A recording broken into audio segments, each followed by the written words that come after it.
నుండి పార్టీ కార్యక్రమం చేసేవాడిని. ఈ పరిస్థితుల్లో వీటన్నిటి వల్ల గ్రాఫ్ డౌన్ అయిపోయింది. మళ్ళీ నేనే పోటీ చేయవలసి వచ్చింది. సరే గెలిచాము కూడా పక్కన పెడితే మళ్ళీ నేనే పోటీ చేశాను. అంటే ఏంటంటే అండి, ఆవిడకి ఏంటంటే ఒక విచిత్రమైన కోణం. అధికారంలో నేను ఇప్పుడు బాగుంటే అది ఆమెకు కావాలి. పోరాటంలో ఒక్క రోజైనా కనిపించిందా? ఒక్క ఫోటో చూపించమనండి.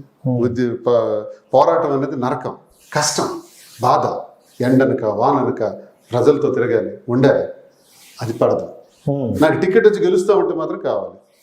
అలాగే వ్యాపారాల్లో నేను నా వ్యాపారం ప్రారంభించినప్పుడు ఆమె అడగదు. వ్యాపారం ఉన్నత స్థాయికి వెళ్తే నా పేరు రాసేది. విచిత్రమైన కోణం. ఇలా అందరు లేడీస్ అనుకుంటే ఒక్క మగాడు కూడా బతకలేడు.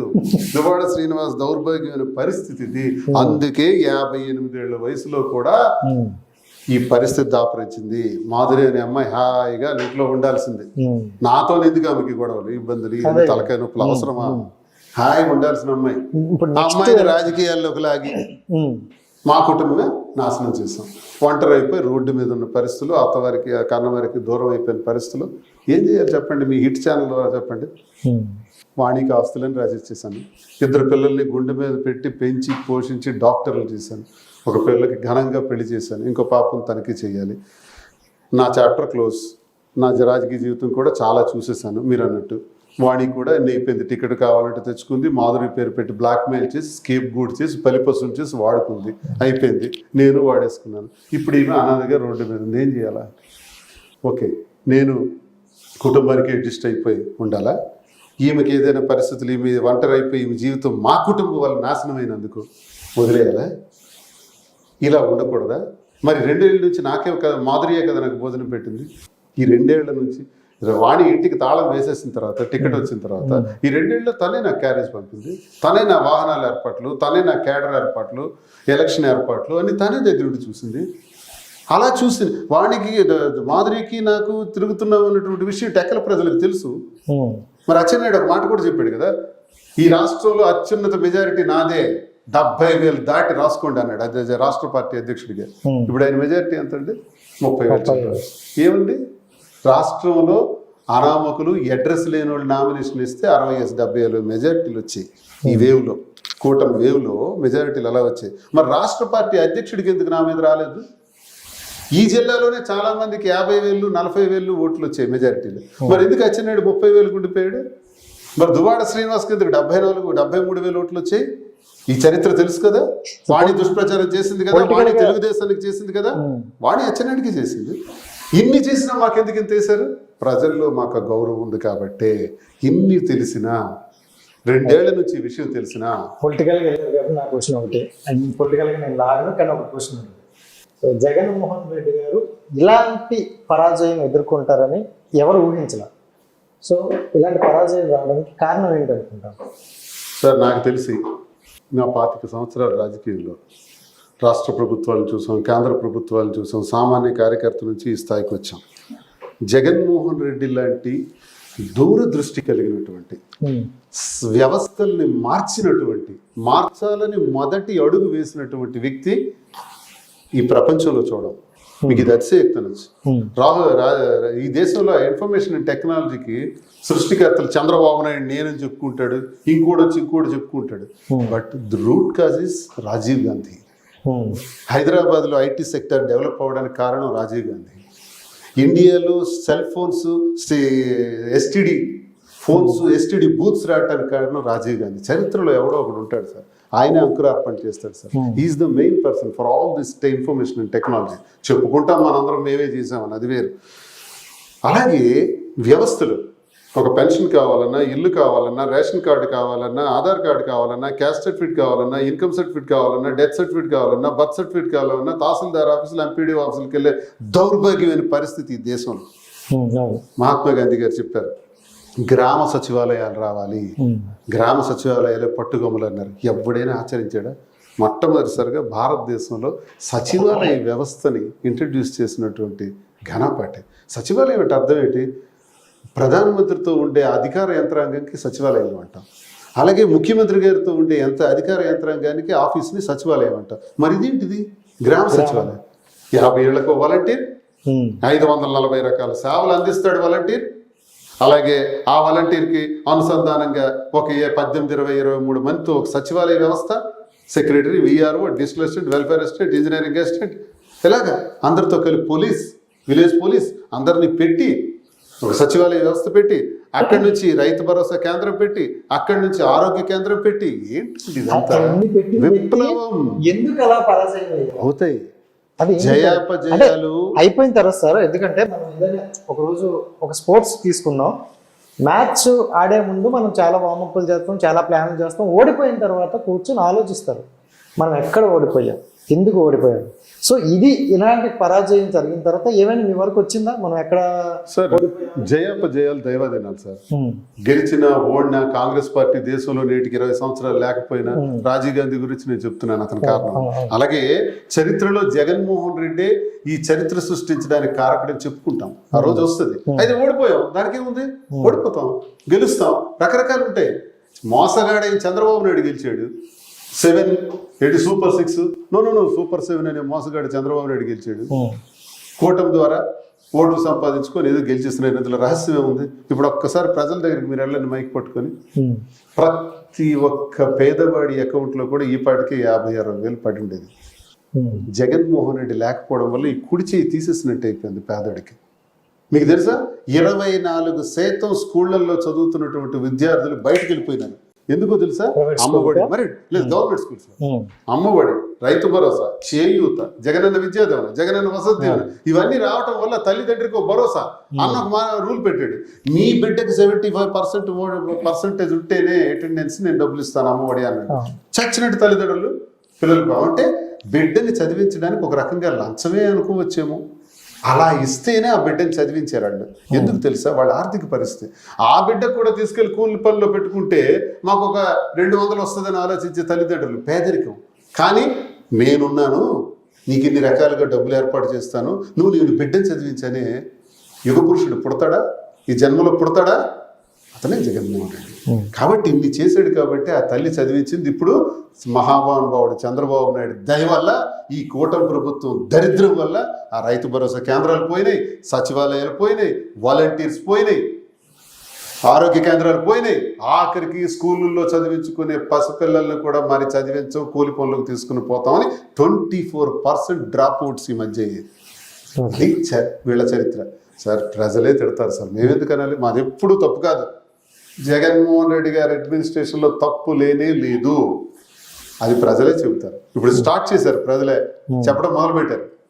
మరొక కారణం ఇంకోటి ఏంటంటే, మీరు అంటే 2004 నుండి 2024 వరకు చూసుకుంటే మీకు వచ్చే సీట్ కావచ్చు, సో వాణి గారికి ఇవ్వడమే జరిగింది. ప్రతిసారి మీరు డ్రాప్ అయ్యేవాళ్ళు, ఎంటబోడి బయటకు వెళ్ళలేకపోయాడు. అయ్యేవాళ్ళు. ఇప్పుడు నెక్స్ట్ వచ్చే ఎలక్షన్కి మాధురి గారికి ఇచ్చే అవకాశం ఉందా? మీరు టికెట్లతో నాకు పని లేదు సార్. నాకు పార్టీ, జగన్, ప్రజలు అంతే. నేనేదో పోటీ చేస్తాను అనే స్వార్థం తల అయితే వాడికి ఎందుకు ఇస్తాను? 2004లో ఎందుకు ఇస్తాను? 2024లో ఎందుకు అధిష్టానానికి రిక్వెస్ట్ చేసి ఇవ్వాలంటే? ఇప్పుడున్న చూసుకోవచ్చు, సోషల్ మీడియాలో చూసుకుంటే ఆవిడకంటే ఒక ఫాలోయింగ్ ఉంది కదా. సో ఇప్పుడు ఎవరికైనా కావాల్సింది అదే కదా. ఎవరు చేస్తారో నాకు అనవసరం సార్. మాధురియా ఇంకోళ్ళ నాకు అనవసరం. నేను జగన్ మనిషిని, పార్టీకి కార్యకర్తగా ఉంటాను, ప్రజల కోసం అండదండలుగా ఉంటాను. ఇది నా మోటోస్. వాణికి నాకు సంబంధం ఏంటి? ఆల్రెడీ కోర్టులో కేసు ఉంది కదా. కోర్టులో కేసు ఉంది. వాణి ఎక్కడ వైసీపీలో ఉంది? వాణి టీడీపీ కదా చేసింది. వాణి మనం టీడీపీ చేసింది, అడగండి.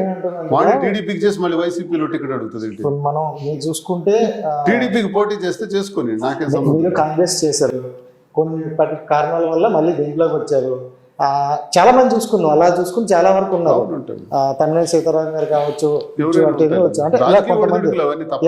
అలాగే ఏదైనా జరగచ్చు కదా. ఒకవేళ అలాంటివి ఏదైనా జరిగితే మీ సపోర్ట్ ఎవరికి ఉంటుంది? ఇదే మనసులో పెట్టుకొని ఉంటారా, లేకపోతే మళ్ళీ నా పిల్లలంతా అటు వెళ్ళే అవకాశం? నేను పార్టీకే ఉంటాను. మాధురికి టికెట్ ఇస్తే మాధురికి చేస్తాను.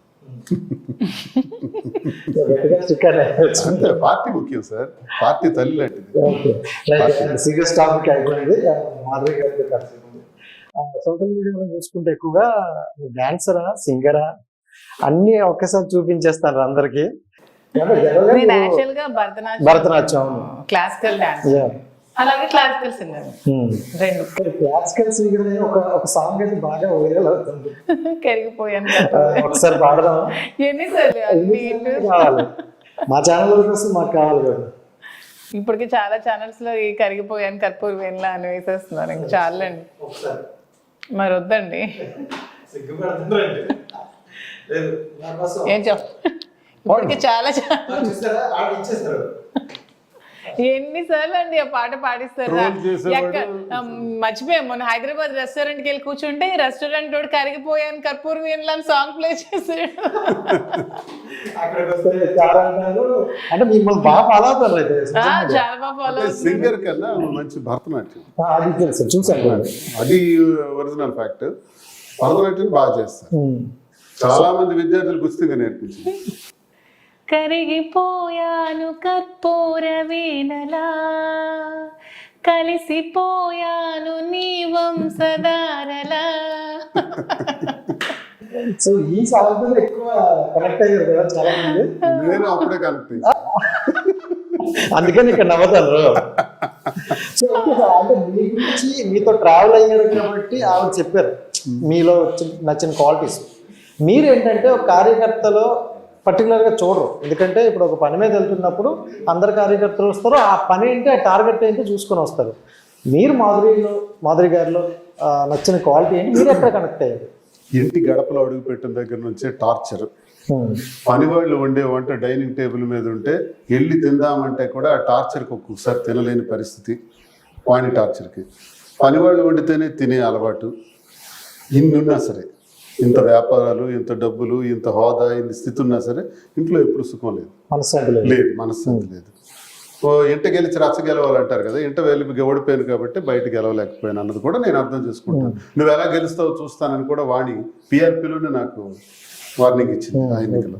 సో ఇవన్నీ కూడా పడిన నాకు ఇంటికి తాళం వేసేసిన తర్వాత గత 2 ఏళ్లలో నాకు భోజనం వండి పెట్టిన మొట్టమొదటి వ్యక్తి మా అమ్మ తర్వాత మాధురి. ఏంటి నాకు భోజనం వండించే వాళ్ళు ఉంటారా, పెట్టేవాళ్ళు ఉంటారా? మన పరిస్థితి ఏంటి అసలు? పనుల మీద ఆధారం ఇది విచిత్రంగా ఉంటాయి వినేవాళ్ళకి. ఇలాంటివి ఉంటాయా అంతే. కాబట్టి ఆ పరిస్థితులు రీత్యా మొదటిసారి ఎప్పుడైతే అలాగా జరిగాయో, సరే నా అవసరానికి, నా ఆకలికి, నా పరిస్థితులకి రాజకీయం ఫీల్డ్లో తిరుగుతాను, టయానికి భోజనం, టయానికి టీ కాఫీలు, నాతో ఎంతమంది ఉంటే అంతమందికి, ఒక్కడి కాదు, నాతో ఎంతమంది ఉన్నారు సార్తో 25 మంది ఉన్నారు, 25 మందికి భోజనాలు. ఇలా ఏర్పాట్లు చేస్తుంటే 2 సంవత్సరాలు చూశాను. ఏంటి అంత డబ్బు కోసం ఇంకోటో కాదు.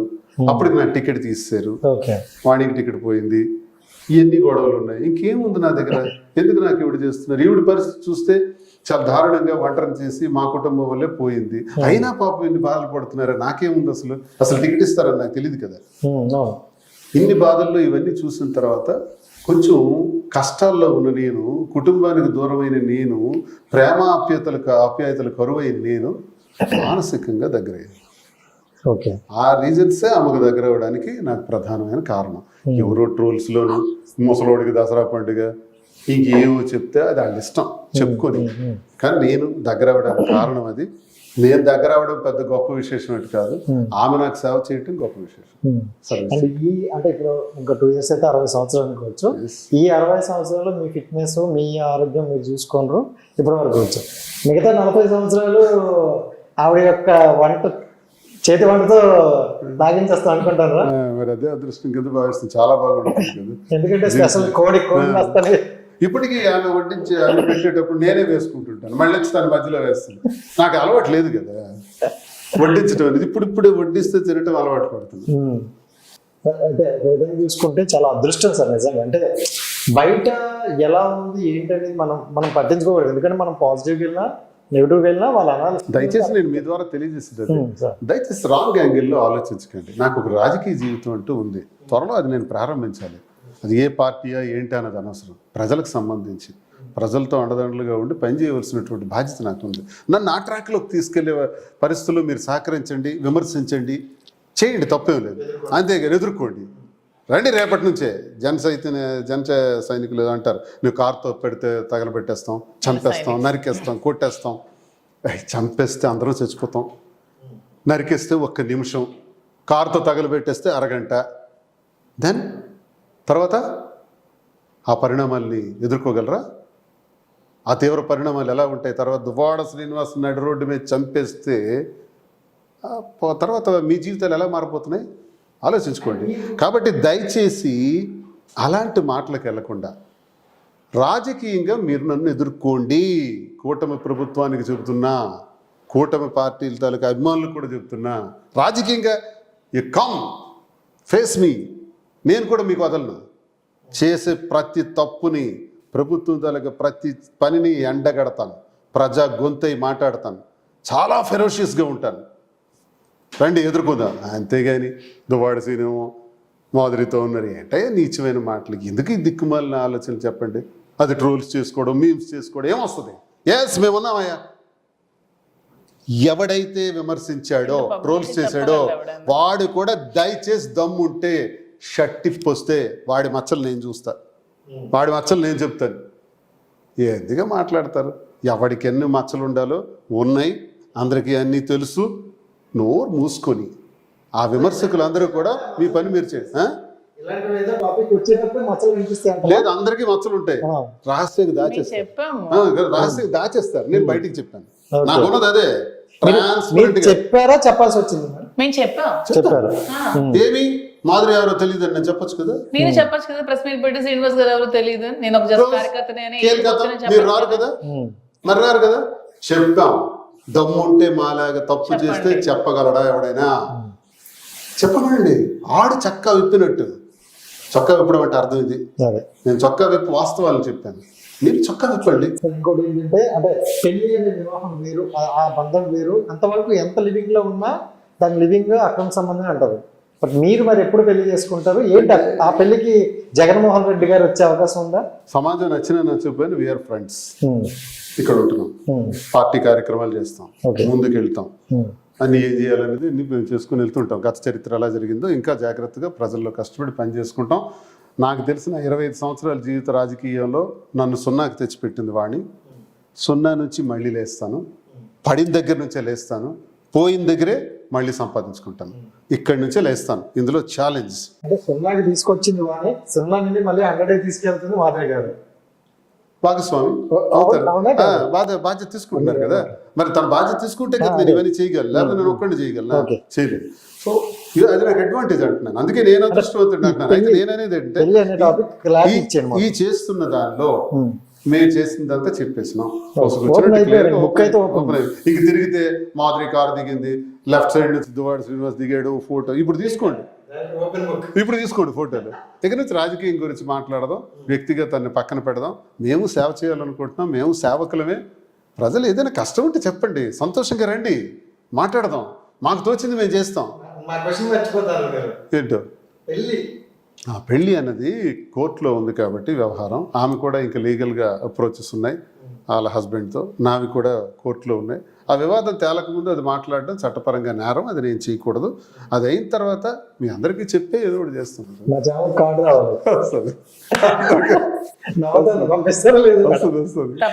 అండ్ సార్ ఇంకోటి ఏంటంటే, అంటే ఇది కొంచెం ఎలా అంటే, మన గుండెల మీద పెరిగిన బిడ్డలు సో మనకి ఎదురు తిరిగితే ఆ బాధ నలుగురు చెప్పుకోలేరు. సో మీ అంటే కూతుర్లు అనేసరికి తండ్రికి బాగా అటాచ్డ్ అయ్యి ఉంటారు. సో ఎందుకు మీ కూతుర్లు ఒక్కసారిగా అంత నెగిటివ్ అవ్వడానికి కారణం ఏంటంటారు? అంటే మీరు తప్పు చేశారని అనుకుంటారా?